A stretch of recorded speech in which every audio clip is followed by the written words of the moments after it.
धन्यवाद। आज जो बिजली के ऊपर ये चर्चा का विषय है और जिस तरह की आज ऊर्जा विपक्ष के सदस्यों में देखने को मिल रही है, मेरे को लगता है पिछले 5 साल में इनकी पूरी ऊर्जा सरकार को बचाने में चली गई और इन्होंने ऊर्जा विभाग के ऊपर ध्यान ही नहीं दिया और उसका परिणाम हम पूरी जनता और राजस्थान की जनता भुगत रही है। और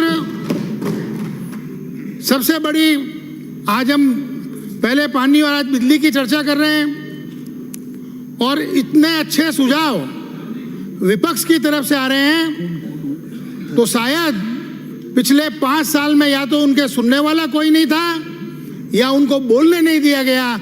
इसकी भी एक जांच करने की जरूरत है। और जिस तरह से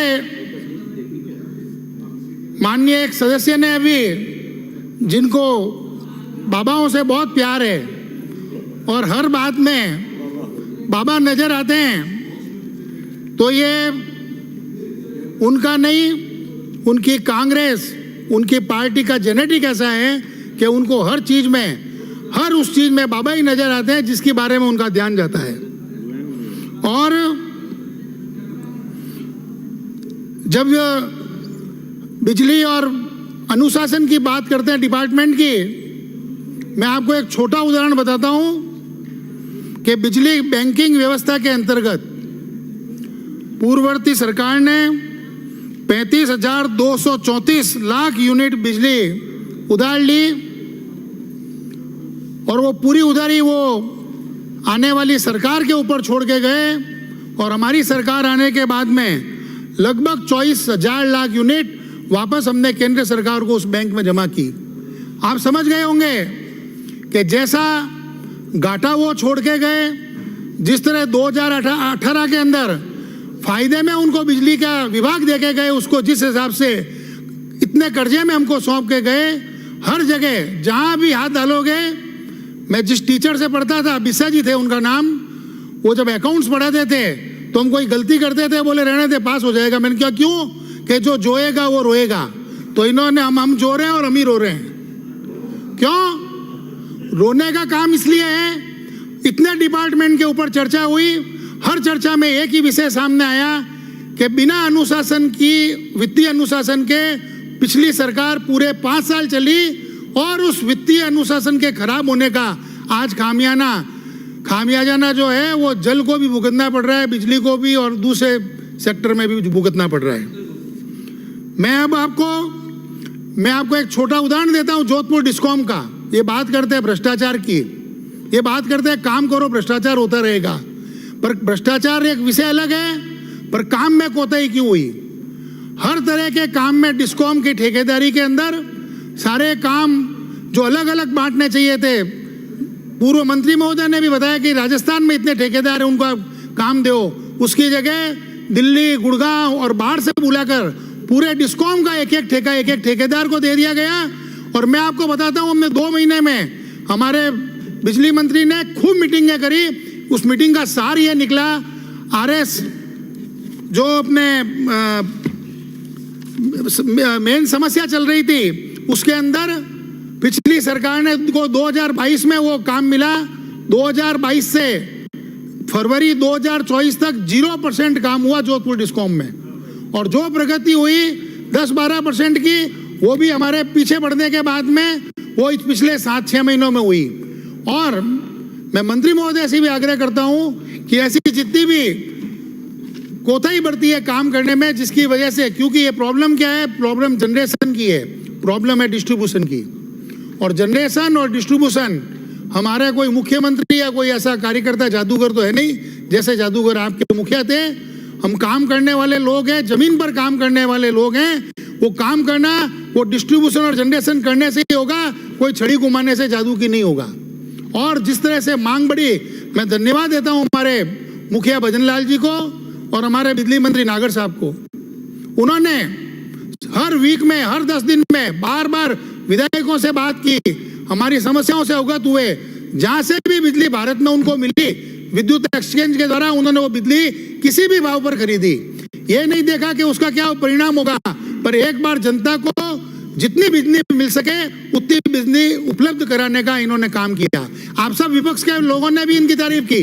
कभी सदन जब चल रहा था तब भी वो सबको ग्रुप वाइज बुलाकर डिस्कस कर रहे थे। वो क्यों कर रहे थे? क्योंकि उनकी मंशा अच्छी है, सरकार की मंशा अच्छी है। सरकार चाहती है कि जनता बिना बिजली के नहीं रहे। अभी आदरणीय जूली साहब ने, टीकाराम जी ने बताया था कि अस्पताल में बिजली चली गई, 1 मिनट वहां चली गई। ये 9/10/2021 का पेपर है और एसएमएस हॉस्पिटल के अंदर बिजली नहीं थी और पूरा ऑपरेशन टेस्टिंग कई घंटों तक, हम ये बात कर रहे थे 1 मिनट की, ये कई घंटों तक टॉर्च की रोशनी में और मोमबत्ती के अंदर इलाज हुआ। आप बात करते हो, जब आप बात करते हो आप अपने गिरेबान में जाकर नहीं देखते हो। और आरडीएसएस के अंदर जो काम अब तक पूरा हो जाना चाहिए था, जोधपुर शहर ऐसा है लगभग सब घर में बिजली है, सब घर में कनेक्शन है। उसके बाद बिजली की क्या समस्या है? दिन में 3-4 बार बिजली कट रही है। उसका पूरा जब जांच की तो मालूम पड़ा कि डिस्ट्रीब्यूशन नेटवर्क जिस जेके इंटरप्राइजेस को दे रखा था उसने मलाई खा ली, पैसे उठा लिए, काम अभी तक 9-10% किया, पेमेंट पूरा उठा लिया और हम उसकी जब जांच कर रहे हैं हमको समझ में ही नहीं आ रहा इसका आगे क्या करें। और इस तरह के काम ग्रामीण इलाके में भी हुए हैं। मैं उसकी भी जांच करने का एक आग्रह करूंगा, पर जांच से कुछ नहीं होगा। जैसा कि नागर साहब ने और सरकार ने एक बीड़ा उठाया है कि पहले हम बिजली की व्यवस्था को दुरुस्त करेंगे, बिजली जहां से जनरेशन करनी होगी अगले 5 साल के अंदर 50,000 मेगावाट जनरेशन का जो बीड़ा उठाया उसको पूरा करेंगे। और जो जो वादे संकल्प पत्र में किए गए हैं उन वादों को पूरा करने के लिए जो भी नीतिगत निर्णय लेना होगा, केंद्र सरकार का, राज्य सरकार का जो भी सहयोग होगा उसको लेकर हम उस कार्य को पूरा करेंगे। जब बात करते हैं वो बोलते हमारे को आप दोष मत दो, और कैसे नहीं दें? आपने 18,000 मेगावाट बिजली का जनरेशन का नया प्लान बनाया पिछले 5 साल के अंदर और कुल आपने 1300 मेगावाट बिजली जनरेट कर पाए और उसका परिणाम भी हम ही भुगत रहे हैं। हम नहीं भुगत रहे हैं, राजस्थान की जनता भुगत रही है और उसका जो पैसे का भार है वो भी जनता को ही आता है। और सबसे बड़ी बात, जब विद्युत की ये जो कटौती की बात कर रहे हैं, सबको मालूम है कि पिछले 5 साल के अंदर और पिछले 2014 से 2024 के अंदर जो भारत के अंदर संपन्नता आई है, 25 करोड़ लोग जो है मोदी जी की योजनाओं और उनकी नीतियों की वजह से गरीबी की रेखा से बाहर निकले हैं। और किसी भी देश का पूरे वर्ल्ड में एक ही मीटर होता है कि वो देश संपन्न हो रहा है या नहीं। संपन्नता का सीधा उस देश के अंदर एनर्जी का कंजम्पशन कितना होता है, और 25% एनर्जी का कंजम्पशन पिछले 4 महीनों के राजस्थान के अंदर बढ़ा है। संपन्नता जरूर आई, पर हमने बिजली का इतना उपयोग किया कि पूरा जो ट्रांसमिशन सिस्टम था वो पूरा गड़बड़ा गया।